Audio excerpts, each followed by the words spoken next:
So this is NEET quickcast direct NCERT से। मैंने ये खुद के नोट्स प्लस एनसीईआरटी कंबाइन करके बनाया है। यहाँ मोस्ट इंपॉर्टेंट टॉपिक्स कवर होंगी। अगर किसी भी पॉइंट पे इन डेप्थ समझना हो देन एनसीईआरटी में वो टॉपिक खोल कर एक बार ज़रूर से पढ़ लेना। So let's begin. मैं आज एक्चुअली बहुत ज़्यादा एक्साइटेड हूँ क्योंकि आज हम एनसीईआरटी बायोलॉजी का बिल्कुल फर्स्ट चैप्टर डीकोड करने वाले हैं, द लिविंग वर्ल्ड। हाँ, और ये चैप्टर बेसिकली फाउंडेशन है। अगर ये बेस क्लियर हो गया ना तो आगे की बायोलॉजी एक्चुअली बहुत इजी लगने लगती है। बिल्कुल। तो आज का हमारा मिशन एकदम क्लियर है। हमें टेक्निकली ये डिफाइन करना है कि लिविंग आखिर होता क्या है, और अर्थ पर जो 1.7 से 1.8 मिलियन स्पीशीज की इतनी ह्यूज डाइवर्सिटी प्रेजेंट है, उसे साइंटिस्ट सिस्टमैटिकली क्लासिफाई कैसे करते हैं। राइट। और हम इसको ऐसे अप्रोच करेंगे कि आपको फैक्ट सिर्फ रटने ना पड़े बल्कि उनके पीछे का वाई समझ आए। नीट 2026 प्रिपरेशन के लिए कंसेप्चुअल क्लैरिटी ही सबसे इंपॉर्टेंट टूल है। सही बात है। जैसे एक लाइब्रेरी में थाउजेंड्स ऑफ बुक्स होती हैं, है ना? अगर वो प्रॉपर्ली ऑर्गेनाइज ना हो तो करेक्ट बुक ढूंढना इम्पॉसिबल हो जाएगा। Exactly. तो classifying organisms basically library organize करने जैसा ही है। एग्जैक्टली। और वही ऑर्गेनाइजिंग सिस्टम हम आज क्रैक करेंगे। पर सबसे पहले उस बेसिक क्वेश्चन पर आते हैं कि व्हाट इज लिविंग। एनसीईआरटी यहाँ दो टर्म्स में डिफरेंस क्लियर करती है, कैरेक्टरिस्टिक फीचर और डिफाइनिंग फीचर। तो कैरेक्टरिस्टिक फीचर मतलब कोई ऐसी चीज जो मोस्टली लिविंग थिंग्स में होती है पर 100% स्ट्रिक्ट रूल नहीं है। Yes. जैसे ग्रोथ की बात करते हैं, एनसीईआरटी कहती है कि ग्रोथ के ट्विन कैरेक्टरिस्टिक्स हैं, मास का इंक्रीज होना और इंडिविजुअल्स के नंबर का इंक्रीज होना। हाँ, ट्विन कैरेक्टरिस्टिक्स। पर कैच ये है कि क्या ग्रोथ को हम लाइफ का डिफाइनिंग फीचर बोल सकते हैं? वही मैं भी यही सोच रही थी कि अगर मैंने अपनी कार एक ओपन फील्ड में हफ्ते भर पार्क कर दी और उस पे धूल मिट्टी वगैरह एक्यूमुलेट हो गई तो लिटरली उसका मास तो बढ़ गया ना, तो क्या मेरी कार लिविंग बन गई? सही एग्जाम्पल है। कार का मास डेफिनेटली इंक्रीज हुआ है पर उसे हम अक्रीशन बोलते हैं, मतलब external accumulation. Non living things जैसे सैंड ड्यून्स या माउंटेन्स बाहर से ग्रो करते हैं। अच्छा, मतलब उनमें मटेरियल बाहर से ऐड हो रहा है। राइट। जबकि जो लिविंग ऑर्गेनिजम्स हैं वो प्योरली इंटरनली ग्रो करते हैं, सेल डिवीजन के थ्रू। तो क्योंकि एक्सटर्नल मास इंक्रीज नॉन लिविंग चीजों में भी दिखता है, ओवरऑल ग्रोथ एक 100% डिफाइनिंग फीचर नहीं हो सकता। Got it. तो ग्रोथ आउट हो गया। अब रिप्रोडक्शन की बात करते हैं। एसेक्सुअल रिप्रोडक्शन देखें तो बैक्टीरिया और अमीबा में बाइनरी फिशन होता है, यीस्ट और हाइड्रा में बडिंग होती है। हाँ, और प्लेनेरिया में ट्रू रीजनरेशन होता है। फंजाई और मॉसेस फ्रेगमेंटेशन शो करते हैं। राइट। तो लाइफ हर जगह सेक्सुअली और एसेक्सुअली मल्टीप्लाई तो कर ही रही है, तो क्या इसको डिफाइनिंग फीचर मान ले? सुनने में तो लगता है कि मान लेना चाहिए, पर एक्चुअली नहीं। देखो, 100% लिविंग ऑर्गेनिजम्स रिप्रोड्यूस नहीं करते। वेट, सच में? बिल्कुल। म्यूल्स का एग्जाम्पल ले लो, जिसे हम खच्चर कहते हैं। वो बायोलॉजिकली स्टेराइल होते हैं। वॉकर बीज रिप्रोड्यूस नहीं कर सकती, और ह्यूमन सोसाइटी में भी कितने इनफर्टाइल कपल्स होते हैं जो नेचुरली रिप्रोड्यूस नहीं कर सकते। ओ राइट, वो सब जिंदा तो हैं। एग्जैक्टली। वो अलाइव हैं पर रिप्रोड्यूस नहीं कर सकते। इसलिए रिप्रोडक्शन भी स्ट्रिक्टली डिफाइनिंग फीचर नहीं है। तो फिर फाइनल बाउंड्री कहाँ बनती है? अगर ग्रोथ और रिप्रोडक्शन डिफाइनिंग नहीं है तो क्या बचा? मेटाबॉलिज्म और सेलुलर ऑर्गेनाइजेशन।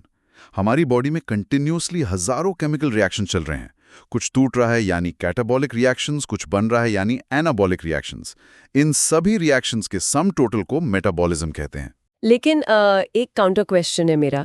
अगर एक साइंटिस्ट लैब में इन विट्रो किसी टेस्ट ट्यूब के अंदर सेम मेटाबॉलिक रिएक्शन परफॉर्म कर रहा है तो क्या वो ग्लास की टेस्ट ट्यूब लिविंग कहलाएगी? ये बहुत कॉमन डाउट है नीट एस्पिरेंट्स का। देखो, जो रिएक्शन टेस्ट ट्यूब में हो रहा है ना, वो रिएक्शन डेफिनेटिवली लिविंग है, पर वो टेस्ट ट्यूब नॉन लिविंग है। मतलब रिएक्शन जिंदा है पर कंटेनर नहीं। राइट। लाइफ को इंडिपेंडेंटली सर्वाइव करने के लिए एक प्रॉपर्ली ऑर्गेनाइज्ड सेलुलर बाउंड्री चाहिए होती है।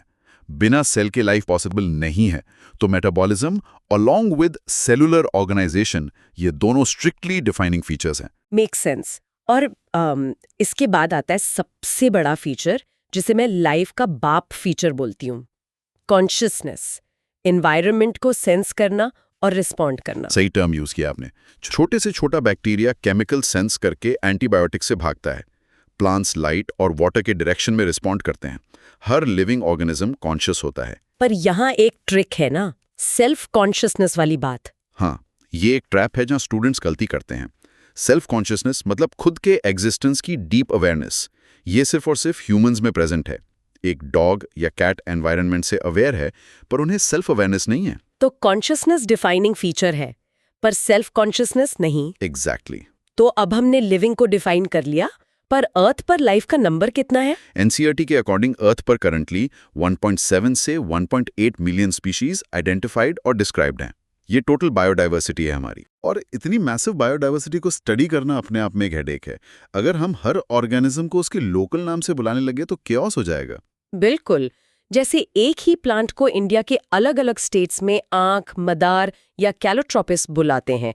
अगर लोकल नेम्स यूज होंगे तो एक इंडियन और एक जर्मन साइंटिस्ट तो कभी बात ही नहीं कर पाएंगे। इसी प्रॉब्लम को सॉल्व करने के लिए कैरोलस लिनियस, जो कि बेसिकली टैक्सोनॉमी के जीनियस थे, उन्होंने बाइनोमियल नॉमेनक्लेचर का सिस्टम दिया। 2 वर्ड नेमिंग सिस्टम, राइट? जिसमें पहला वर्ड जीनस होता है और दूसरा स्पीशीज। हाँ, और इन नेम्स को डिसाइड करने के लिए स्ट्रिक्ट रूल्स हैं।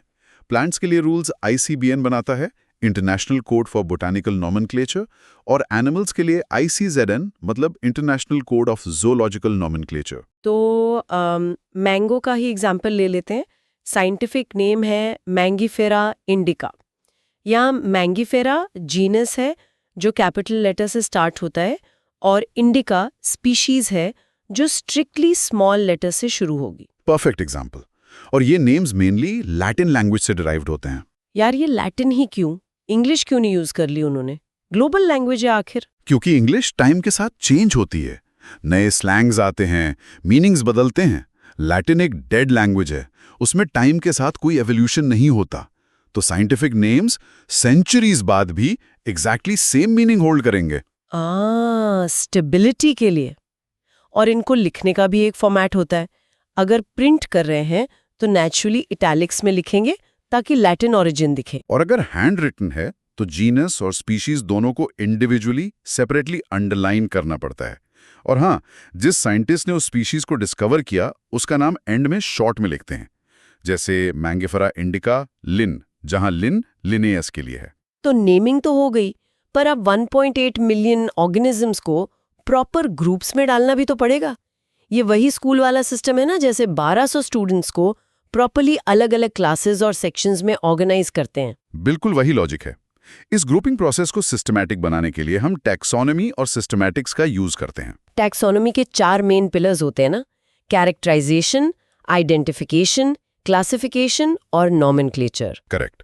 पर अगर हम इन 4 पिलर्स में ऑर्गेनिजम्स की एवोल्यूशनरी हिस्ट्री यानी उनके फाइलोजेनेटिक रिलेशनशिप्स को भी ऐड कर दें, मतलब उनका कॉमन एंसेस्टर कौन था, तो वो सिस्टम सिस्टमैटिक्स बन जाता है। ओह, मतलब systematics is equal to taxonomy plus evolution.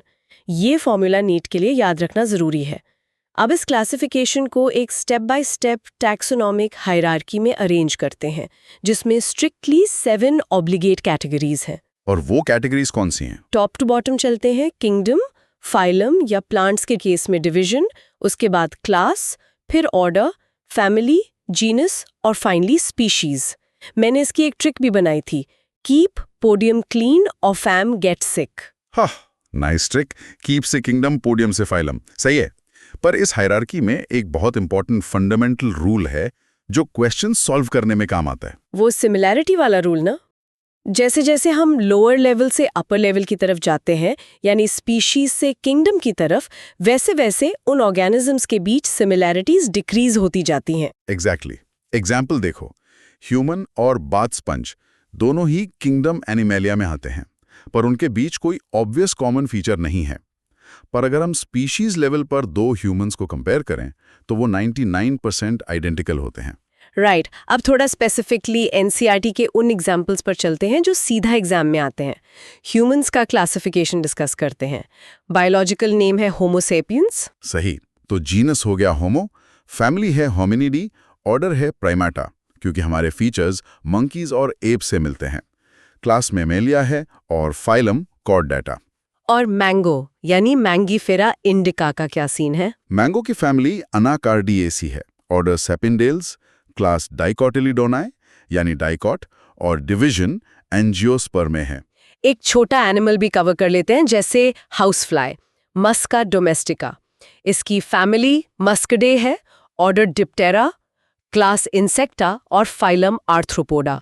और वैसे ही वीट यानी ट्रिटिका मैस्टिगुम फैमिली पोएसी में आता है, ऑर्डर पुएल्स, क्लास मोनोकॉट और डिवीजन एंजियोस्पर्मे।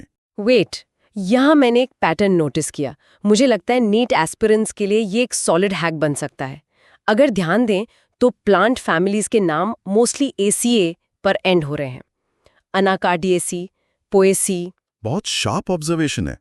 हाँ, plant families generally ACA suffix लेती हैं और एनुअल फैमिलीज मोस्टली ईए पर एंड होती हैं, जैसे फेलिडे, कैनिडे, होमिनिडे। और प्लांट ऑर्डर्स देखो, वो एल्स पर एंड हो रहे हैं। सैपेंडाइल्स, पोइलेज। ये सफिक्सेस आइडेंटिफाई करके ऑप्शंस इजीली एलिमिनेट किए जा सकते हैं। बिल्कुल। अब हमने प्लांट्स और एनिमल्स क्लासिफाई तो कर लिए, पर इमेजिन करो मुझे एक पर्टिकुलर रेयर प्लांट की फैमिली वेरीफाई करनी है, तो क्या मैं जंगल में जाऊंगा वापस उसे ढूंढने? नहीं, जंगल जाना प्रैक्टिकल थोड़ी है बार बार। वहां एंट्री होती है टैक्सोनॉमिकल एड्स की। Right. ये कुछ स्पेसिफिक टेक्निक्स और प्रोसीजर्स हैं जहां हम रियल स्पेसिमेंस को इंफॉर्मेशन के साथ स्टोर करते हैं। राइट। सबसे कॉमन बोटैनिकल एड है हर्बेरियम। इसमें बेसिक फंडा ये है कि हम प्लांट स्पेसिमेंस को कलेक्ट करके कंप्लीटली ड्राई करते हैं, प्रेस करते हैं और स्टैंडर्ड पेपर शीट्स पर प्रिजर्व कर देते हैं। और उन शीट्स पर प्रॉपर लेबल्स होते हैं, date, place of collection, English नाम, बोटैनिकल नाम, फैमिली और किसने कलेक्ट किया। ये स्पेसिफिकली क्विक रेफरल सिस्टम की तरह काम आता है। लेकिन एक लिमिट है ना इसकी। सूखे हुए पत्ते से आप प्लांट का लाइव कलर या नेचुरल बिहेवियर थोड़ी देख सकते हो। अगर किसी को जिंदा प्लांट ऑब्जर्व करना है तो उसके लिए हमारे पास बोटैनिकल गार्डन्स हैं। ये बेसिकली ऐसी स्पेशलाइज्ड जगह हैं जहां लिविंग प्लांट्स को केयरफुली ग्रो किया जाता है आइडेंटिफिकेशन के पर्पस से। और फैमिली मेंशन्ड होती है।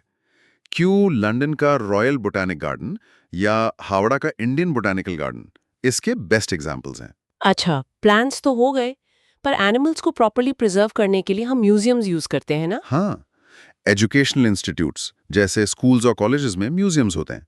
यहाँ प्लांट्स और एनिमल्स के स्पेसिमेंस को एक्चुअली केमिकल प्रिजर्वेटिव सॉल्यूशंस जैसे फॉर्मेलिन में ग्लास जार्स के अंदर रखा जाता है। और मैंने देखा है कि इंसेक्ट्स को डायरेक्टली उनके इंसेक्ट बॉक्सेस में पिन करके रखते हैं। कलेक्ट किया, किल किया और पिन कर दिया। राइट। और जो बड़े एनिमल्स होते हैं जैसे बर्ड्स और मैमल्स, उन्हें नॉर्मली स्टफ करके अंदर से खाली करके प्रिजर्व करते हैं। स्केलेटन्स के कलेक्शंस भी म्यूजियम का ही पार्ट होते हैं। पर अगर मुझे एक लिविंग टाइगर का नेचुरली हंटिंग बिहेवियर देखना हो तो स्टफ्ड टाइगर किसी काम का नहीं है। सही पकड़ा। उसके लिए हमें ज़ूलॉजिकल पार्क्स जाना पड़ता है, जैसे हम आम भाषा में जू कहते हैं। यहाँ वाइल्ड एनिमल्स को प्योरली प्रोटेक्टेड एनवायरनमेंट में ह्यूमन केयर के अंडर रखा जाता है, ताकि हम उनके फूड हैबिट्स और नेचुरली बिहेव्ड पैटर्न्स को क्लोजली स्टडी कर सके। बेसिकली जू ट्राई करता है कि एनिमल्स को उनका नेचुरल हैबिटेट प्रोवाइड करे। एग्जैक्टली। और इन फिजिकल एड्स के अलावा टैक्सोनॉमी में एक बहुत इंपॉर्टेंट एनालिटिकल टूल यूज होता है जिसे की कहते हैं, और स्टूडेंट्स इसमें डेफिनेटली थोड़ा कंफ्यूज होते हैं। हाँ यार, ये की एग्जैक्टली क्या है? ये कोई चाबी तो है नहीं। हाँ, नहीं, कोई फिजिकल चाबी नहीं है। ये एक purely logical paper based classification scheme है। बेसिकली ऑर्गेनिज्म के सिमिलैरिटीज और डिससिमिलैरिटीज के बेसिस पर एक चार्ट होता है। तो इसमें क्या हम चॉइसेस बनाते हैं, जैसे यस या नो टाइप का फॉर्मेट? एग्जैक्टली वही। की हमेशा एक कॉन्ट्रास्टिंग कैरेक्टर के पेयर पर बेस्ड होती है, जिसे हम कपलेट बोलते हैं। ये एक चॉइस होती है दो ऑपोजिट ऑप्शंस के बीच। अच्छा, मतलब जैसे एक स्टेटमेंट होगी कि ऑर्गेनिज्म के पास हेयर है या नहीं। हाँ, अगर उस ऑर्गेनिज्म की बॉडी पर हेयर प्रेजेंट है तो आप यस सिलेक्ट करोगे और दूसरे ऑप्शन को रिजेक्ट कर दोगे। इस चॉइस की वजह से एक ऑप्शन एक्सेप्ट होता है और दूसरा रिजेक्ट। Got it. और इस कपलेट में जो हर एक सिंगल स्टेटमेंट होती है उसको क्या कहते हैं? उस हर सिंगल एग्जैक्ट स्टेटमेंट को हम लीड कहते हैं। ये लीड आपको लिटरली नेक्स्ट क्वेश्चन या कैटेगरी की तरफ नेचुरली गाइड करती है। ओह, तो एक की के अंदर मल्टीपल कपलेट्स होंगे और हर कपलेट में 2 लीड्स होंगी। ये तो पूरा step by step logic puzzle solve करने जैसा हो गया। एकदम परफेक्टली डिफाइन किया। फैमिली, जीनस और स्पीशीज सभी कैटेगरीज के लिए नेचुरली अलग अलग टैक्सोनॉमिक कीज बनानी पड़ती हैं। ये स्ट्रिक्टली एनालिटिकल होती है नेचर में। वाओ, आज हमने बेसिकली एंटायर लिविंग वर्ल्ड के फ्रेमवर्क को प्रॉपर्ली मैप कर लिया है। लाइफ को सिर्फ ग्रोथ या रिप्रोडक्शन से डिफाइन नहीं करते बल्कि सेलुलर स्ट्रक्चर, मेटाबॉलिज्म और एब्सोल्यूट कॉन्शियसनेस से करते हैं। और 1.7 मिलियन ऑर्गेनिजम्स को टेक्निकली हैंडल करने के लिए हमने लिनियर्स के नोमेनक्लेचर रूल्स को समझा, टैक्सोनॉमिक हायरार्की को प्रॉपरली ब्रेक किया और स्पेसिफिक टैक्सोनॉमिकल एड्स डिस्कस किए हैं। बिल्कुल, जो हमेशा आपको प्रैक्टिकली और theoretically clearly NEET exam crack करने में जेन्युइनली हेल्प करेगा। सो कीप रिवाइजिंग, स्मार्टली पढ़ते रहिए। और बिफोर वी गो, हमारे पास आपके लिए एक बहुत इंटरेस्टिंग सिचुएशन है, एक प्रॉपरली थॉट प्रोवोकिंग क्वेश्चन। हाँ, जरा इमेजिन कीजिए कि फ्यूचर में साइंटिस्ट्स एक fully advanced AI robot create करते हैं। वो रोबोट आर्टिफिशियली एनर्जी कंज्यूम करके क्लियरली मेटाबॉलिक ब्रेकडाउन शो करता है और अपने आसपास के स्ट्रिक्टली एनवायरनमेंट को सेंस करके इंस्टेंटली रिएक्ट भी करता है, यानी कॉन्शियसनेस भी डिस्प्ले करता है। तो अब हमारा सवाल यह है कि एनसीईआरटी बायोलॉजी की प्योर स्ट्रिक्ट डेफिनेशंस को बेस बनाकर क्या हम उस कंप्लीटली मैकेनिकल रोबोट को मैथमेटिकली और बायोलॉजिकली लिविंग कंसिडर करेंगे या नॉन लिविंग, और सबसे इंपॉर्टेंट, प्योरली किस लॉजिक की वजह से? इस ट्रिकी सवाल का लॉजिक हमें कमेंट सेक्शन में डेफिनेटली बताइएगा। हमें आपके प्रॉपर्ली एनालिटिकल आंसर्स का जेन्युइनली वेट रहेगा। Keep studying hard for NEET 2026 and we will catch you in the next deep dive.